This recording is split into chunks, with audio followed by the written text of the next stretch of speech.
Baik, Assalamualaikum warahmatullahi wabarakatuh. Kita kembali lagi di Matematika Peminatan. Oke, baik. Kita kali ini sudah masuk ke minggu keempat atau pertemuan keempat pada 10-15 Agustus 2020. Materi kita pada kali ini adalah tentang identitas perkalian dan penjumlahan dan selisih sinus kosinus.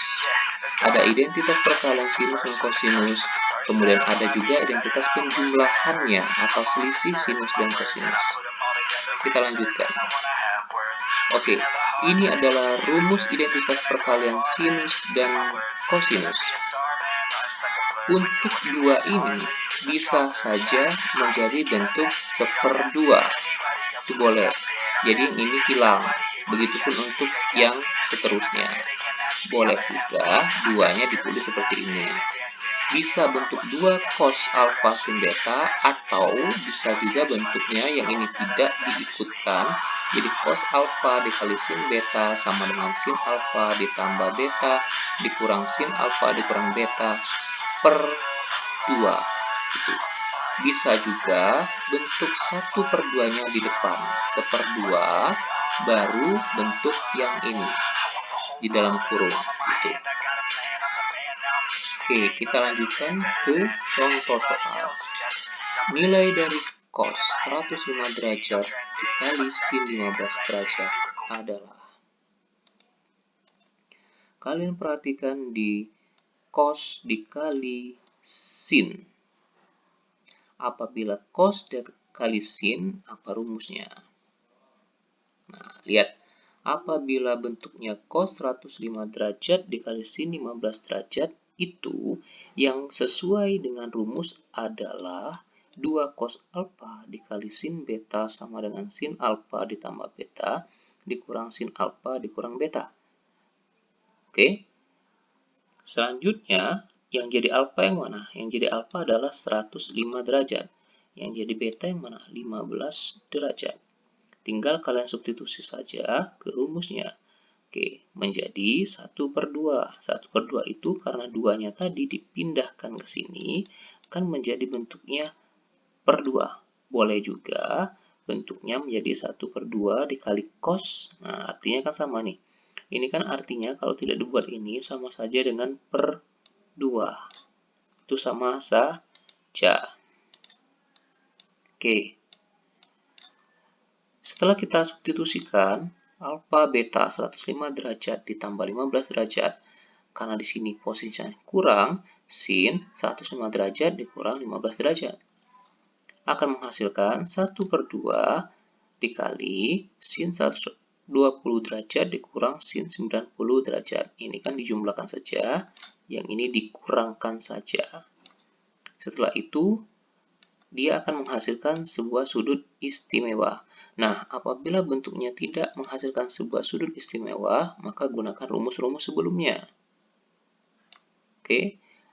Nah, sekarang sin 120 derajat itu berapa? Setengah akar 3. Ingat, sin 120 derajat itu berada di kuadran kedua. Di kuadran kedua, untuk tanda sinus itu masih tetap positif. Jadi, hasilnya masih positif, 1/2 akar 3. Nah, sin 90 berapa? 1, berarti setengah akar 3 kurang 1. Setengah akar 3 dikurang 1, karena ini tidak memiliki akar, jadi dia tidak bisa dikurangkan. Tinggal kita kalikan saja ke depannya. Kalikan dengan 1/2. Jadi, 1/2 kali 1/2 akar 3 itu 1/4. Jadi yang dikalikan adalah pembilang dan penyebut. Kemudian 1/2 dikalikan dengan 1 yaitu min 1/2. Jadi nilai cos 105 derajat dikali cos 15 derajat itu sama saja dengan 1/4 akar 3 dikurang 1/2. Oke, untuk yang kedua ini identitas penjumlahan sinus dan kosinus. Kalau tadi perkalian, sekarang penjumlahan atau selisih sinus dan kosinus. Jadi berbeda dengan rumus jumlah dan selisih dua sudut. Kalau rumus jumlah selisih dua sudut itu bentuknya kan sin alfa tambah beta. Nah, sekarang bentuknya seperti ini. Nah, kalian perhatikan di sini, sin P ditambah sin Q. P dan Q bisa saja berlambangkan alfa dan beta, jadi tidak jadi masalah. Nah, sama dengan 2 sin setengah kali P ditambah Q cos setengah kali P kurang Q. Nah, ini juga boleh dibuat seperti ini. P plus Q per 2. Yang ini nggak usah ditulis, jadi per 2. Nah, itu sama saja. Nah, bisa kalian baca sendiri rumus-rumus ini. Hati-hati dengan rumus.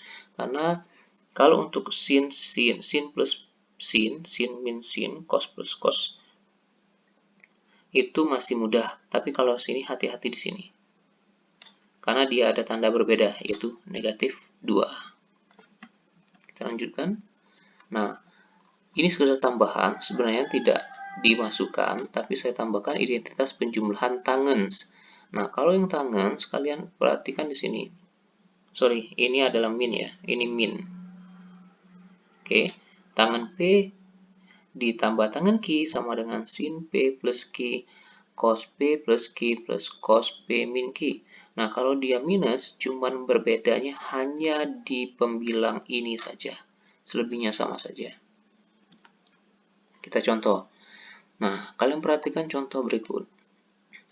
Sin 40 derajat dikurang sin 20 derajat per cos 40 derajat dikurang cos 20 derajat. Semua bentuk sudutnya bukan sudut istimewa, jadi tidak bisa dimasukkan. Sehingga kita bisa menjawabnya dengan cara begini. Nah, kalian lihat, perhatikan di sini, sin 40 derajat dikurang sin 20 derajat. Ini kan pengurangan. Berarti dia penjumlahan dan selisih. Nah, kalian perhatikan untuk sin dikurang sin, itu rumusnya apa? Rumusnya adalah, ini kan 2 cos setengah alfa atau P dan Q, beta, kemudian dikali sin setengah alfa dikurang beta, gitu. Ini tambah, ini kurang. Udah, itu yang pembilang. Kemudian dari penyebutnya cos dikurang cos. Oh, kalau dia cos kurang cos, hati-hati ada tanda negatif di depannya. Gitu. Nah, kalian ingat lagi rumus yang disampaikan sebelum contoh soal. Setelah itu, gampang, tinggal kalian jumlahkan saja, kemudian bagi 2. Ini kalian jumlahkan, kan 60. 60 dibagi 2 hasilnya 30. Begitupun ini, 40 kurang 20, 20. 20 dibagi 2 jadi 10. Nah, sekarang gini, setelah itu, kalian perhatikan, bentuknya kan jadi 2 cos 30 derajat dikali sin 10 derajat. Nah, berarti dia menggunakan rumus apa lagi nih? Nah, kenapa bisa jadi cos 30 derajat? Oke. Nah, karena dia ada pembagi, kalau dia tidak ada pembagi, misalnya gini aja. Nah, kalian harus gunakan lagi rumus perkalian ya, cosin. Cosin ada perkaliannya gitu. Tapi, karena yang ini ada yang sama, bentuknya kali semua, berarti ini bisa dicoret. Ini kan sin 10 derajat per sin 10 derajat.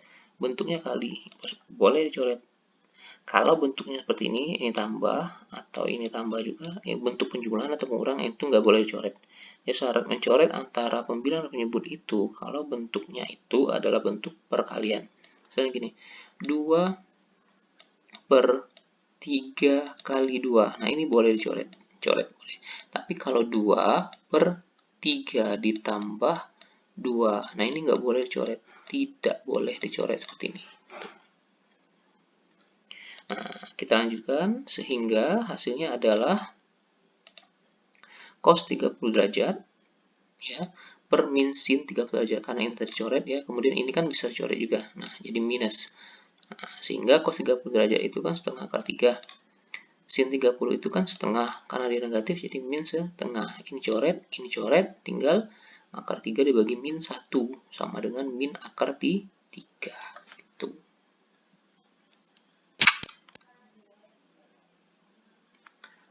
Oke, itu saja untuk pertemuan keempat ini. Untuk materi trigonometri sudah kita selesaikan, berarti kita akan memasuki bab terbaru, yaitu tentang lingkaran. Terima kasih atas perhatian Anda. Kalau ada pertanyaan, silakan kalian tanyakan di kolom komentar, atau kalian bisa tanyakan langsung ke grup masing-masing kelas. Saya kiri, Assalamualaikum warahmatullahi wabarakatuh.